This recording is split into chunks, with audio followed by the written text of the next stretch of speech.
welcome back. It's Diana, and today we're going to be jamming about how to assess someone. Yes, an assessment, like a quiz, like fill in the multiple choice. No, not really. Not like that at all, okay? So we're going to be talking about how to assess a community manager or a person that you want to be your community manager before you give them the keys to your community castle. So you might have somebody in mind, right? Your husband, an active, engaged person, a VA who's amazing. And you think, yeah, this person would be a great fit to manage my community. And so you basically create a task list of the stuff that you don't want to do anymore. I don't want to do that. You slap up your list and you give that list to that person, and then you're just like, okay, bye. Go do your thing. And while that might be helpful in the beginning as a Band-Aid, okay, if you're struggling, if you have a lot of other things on your plate and you just cannot dedicate the time to engaging and managing your group, sure, that's a Band-Aid. Would you put a Band-Aid on a bullet wound? Like, sure, maybe that's going to cover it up while you're driving to the hospital, but you do really want to think about this long term. I'm all about the long game, not the short game, okay? And so that's why I wanted to jam about how to assess somebody, kind of that in-between stage. You know, like, you're wearing all the hat. Are you wearing this hat? Because you should be. So you're wearing all the hats and you're managing, you're engaging, maybe you're the coach, you're the host, everything. Maybe you want to have somebody support you with that. And so you have maybe a VA that you feel could actually help you with this. Or maybe there is a really engaged, awesome member in your membership that you would like to graduate into either a moderator or your community manager. Or maybe you've got like your bro or your husband or any other family member, auntie, anything like that, who you feel like, hey, like they are working from home. Maybe you can give some work, you can send some work their way. So this is where the assessment stuff comes in. I've gotten notes, guys, like seriously, bullet journal. And so today is how to assess your community manager candidate. Look at that. Like, it just sounds so much better when I read what I've written. And here's the first question, like, what should you be looking for? So some of you are maybe assuming, okay, I need somebody who's good with people, who's really engaging, who's empathetic, who's a cheerleader. That's a good start, but you also need a lot of other things. And that's why I actually sent out this email. So I sent out an email last week to my subscribers. I thought I would share a little bit because it was kind of a nugget, like it was a gold nugget, like goldfish nugget. And I wanted to share a couple things. So first of all, what is a community manager? What are you actually hiring? What do they do? And so there's this misconception that they just engage and scroll and enforce guidelines. And that is so just the tip of the community manager iceberg, just the tip. So let's explore the rest of it. Number 1, connectors. So helping members connect with each other and form friendships because that shit boosts retention. Supporters. So making sure members get help when they need it from each other, and also the content. So in your membership, if you've got videos, tutorials, guiding them to use them, and also highlighting the coaching if that's offered in your membership. Community members are also enforcers. So protecting the members and the space from rule breakers and essentially just making members feel safe and at home. So enforcers. They are also cheerleaders. I don't have my pom-poms. Looks like a pom-pom. Yay! Actually, you should be cheering on your unicorns because they're amazing. So they're cheerleaders. So they're making members feel amazing about their wins, learning from their mistakes, and supporting them every step of the way. Yay! Community managers are also guides, okay? Making sure members know where to go, where everything is, how it works, okay? So the different areas of your membership, making sure that it's clear and helping people out if they are stuck. They are also, now this is important, lean in. Copywriters, okay? Writers. This is like the number one skill that a community manager needs, in my humble opinion. They have to be able to write, but also in different situations. So yes, they need to be able to write engaging content. That's what people generally think of. But you have to think about the fact that they're also going to be messaging people when people are upset or when people are happy. They're also going to be writing to you or other members of your team. So you want to make sure that they actually know how to communicate succinctly, correctly, professionally, providing all of the context to save other members' time, right? All of this is important. You got to think of it. Also, community managers are creatives, okay? They are creative. They're designing things. They're creating challenges. They're thinking about different activities and approaches to breathe life into your membership and the community, and also just bring meaning to this group of people, okay? So they're creative. Now, they're also admins, okay? They are administrative. They handle tech things related to your platform. Maybe it's Facebook, maybe it's Mighty Networks, maybe it's Kajabi, maybe it's something different. But they're in there and they're solving tech issues, usually pretty superficial ones, but things that can be solved with somebody that has an understanding of how the platform works, okay? And they're also doing things like setting up events, creating announcements. They're giving updates, okay? A little bit more admin side of things. They're also product developers. Yes, okay? Or they're like the right hand to a product developer, okay? So they are observing the community ecosystem of your membership, and they're watching. They're looking at where people are struggling, when people are, really succeeding, and passing on those messages to other members of the team, the product team, for example. Or maybe it's just you if you're just starting out. But they're sending information over to the person that's going to be developing new products, updating the membership, creating new courses, okay? So that you can get intel on your membership. That's what community managers do. There's probably even more that they do that's not even in that list, but just know that community managers do a lot of shit, okay? It's not just, I'm going to scroll the community and make sure everything's okay. That's very vague, okay? You want to get super specific. And this is where the assessment part comes in, because you've got to make sure that you're bringing someone on that can actually handle all of that stuff, right? You don't want someone to get thrown into the deep end and not actually be able to write, who isn't really proactive, who isn't looking for ways to optimize and create new products. Like, you want someone who's really like pulling their weight and really supporting you and your team and your members, okay? And that's why you really want to sit back and think about some questions about the person that you have in mind, okay? So let's chew on some of these questions. All right, I'm not going to share all 13. If you want to get all 13 questions, then come on over to dianatower.com, pop in your name and your email, and I will shoot you over all of the questions and maybe some tips and tidbits on how to actually implement the thought process of it and all of that jazz. Okay, so if you want all of them, come on over. I'm going to share a couple of them with you today. Number 1, I already mentioned this partially. What do you think it is? Obviously in digital land, yes. Can this person write?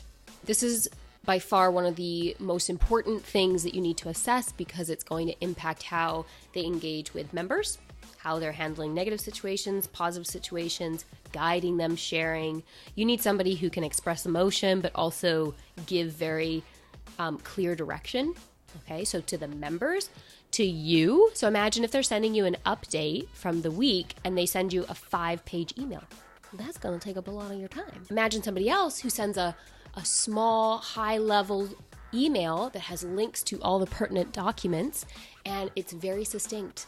And also, if there's anything they need you to do or respond on, they're very specific on it. Makes your life a lot easier. And then think about them communicating with other members of your team. Again, if they're sending really long emails or even really short emails that don't provide enough context to actually resolve a problem, it's going to waste a lot of time for your other team members, okay? So you need to make sure that they can write. This is super important, very fundamental. Actually, I already said number 2. So can they express themselves succinctly, provide context and details to save you and your team time when communicating behind the scenes? I already said that with number 1. They're like a cute little couple. Number 1 and number 2 go together, like peas in a pod. So let's skip to number 3. Do they have a unique personality, and does that fit under the umbrella of your brand? Yes. This is important, okay? So first of all, like the umbrella of your brand, obviously if you are very fun and funky and you swear a bit and you're very sarcastic, you're gonna want somebody that kind of falls in line with that umbrella, right? If they don't, it's gonna be a little bit weird. It's gonna be like, who are you? Why are you here? You're not really one of us, okay? Whereas if you find somebody that does have that kind of informal, funky, fun, playful language, that's gonna fit in with your umbrella. But then also, go a step beyond is making sure they have their own personality. Like you don't want a carbon copy of you. You want somebody to come in and be themselves, their weirdo self. So maybe it's their sense of humor, maybe it's the different TV shows that they like, inside jokes, all of these different things that make people themselves. You want them to be able to own that. That takes a level of confidence as well. So like for myself, I am obsessed with making my own GIFs and just being silly and funny and like weird, okay? So I wouldn't be able to be in a community. So for example, if I were still managing communities, which I'm not, but if I were, I wouldn't be able to be in a community where everything was very straight-laced and professional and formal and proper. Like I just wouldn't fit in. It would be weird. My scarf is falling. One sec, guys. Okay, I'm gonna like choke myself here. There we go. That's the thing, is you need to make sure that somebody has the right personality to fit in with your community vibe. Okay, let's go on to number 4. So this ties back to number 1, because writing is important, but are they able to express feelings and emotions effectively in writing? This is so important, and I don't think anybody thinks about this. Like, can you make somebody feel proud of themselves in a written message? Ask yourself, can this person make somebody feel seen and heard even though you're denying them a request? Right? Or can you make this person feel really supported when they're really frustrated? Like how are they going to handle this? And this is where you're going to go a step further. So like we're just talking about kind of general assessment right now. When you're actually hiring somebody, you want to make sure that you actually test them. Don't take their word for it. Like, can you express yourself well in writing? Yeah, I'm amazing and awesome in writing. Then you actually get them to do it and you're kind of like, okay, your definition of awesome is very different than mine. Everybody assesses themselves differently. And you know what? I think we're going to do one more. Let's see. Where were we? Oh, yes. This is interesting. Okay, so number 5. Are they able to match the tone and the voice of other people? This is especially important if you ever want them to be creating content in your voice. Imagine you have a Facebook group, for example, and you want them to create some update posts or engagement posts that are coming from you, but you don't want to write them. So is this person able to create content in your voice or in the voice of someone else? Usually it's going to be in your voice, but are they able to do that? And so again, when you're in the hiring process, you would actually create a situation where it's like, hey, I want to write XYZ post or this announcement. Please write it in my voice. And then you just see what they write and think, does this sound like me? It's an amazing test, and it's a great way to really hit it home and assess them. Now, like I said, there are 13 of these questions for you to really dig in, fully understand, and also appreciate the importance of this role. I think that's the main thing. This is like the Matrix, okay?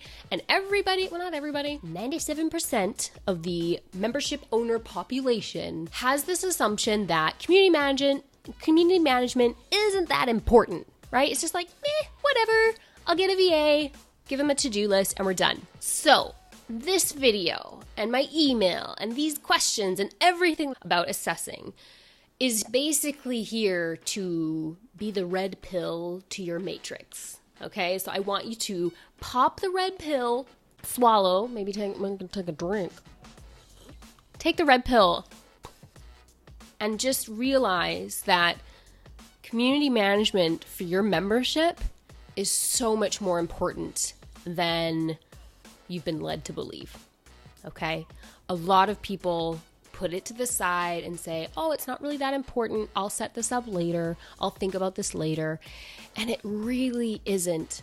Okay, it's really a fundamental part of any membership that has a community is really taking the time to set it up properly, create foundational content, look at your onboarding and make sure that the community is interlaced with your onboarding, and also having a team member, either a community manager or yourself, that really understands and appreciates the importance of community management to your bottom line. Retention, my friends. What keeps people coming back? You know, there's this expression, you hear it all over the interwebs, right? They come for the content, they stay for the community. This is me from Retain Live. Retain Live for established membership owners. Awesome live event. It's only happening every 2 years. So 2020, there is no event, but 2021, Newcastle, the membership guys. I will be talking about it later, obviously. But that is that, my friends. So if you are thinking about bringing someone on and giving them the keys to your community, please, please, please assess them. If you want some more juicy questions to really dig deep, come on over to dianatower.com, sign up for emails, and I will shoot you over the entire list, all 13. Just let's make this so much easier for you, okay? Let's make sure that you really take a moment, just take a moment to assess them before you give them the keys to your castle, because I don't want them to mess up your castle, all right? Have a fantastic day. I will see you next week, because next week, what do we have? What do we have, Bob? Well, next week, I'm excited. Actually, this is really interesting, because notice how I mentioned in this video that I'm not a community manager anymore? I don't manage communities.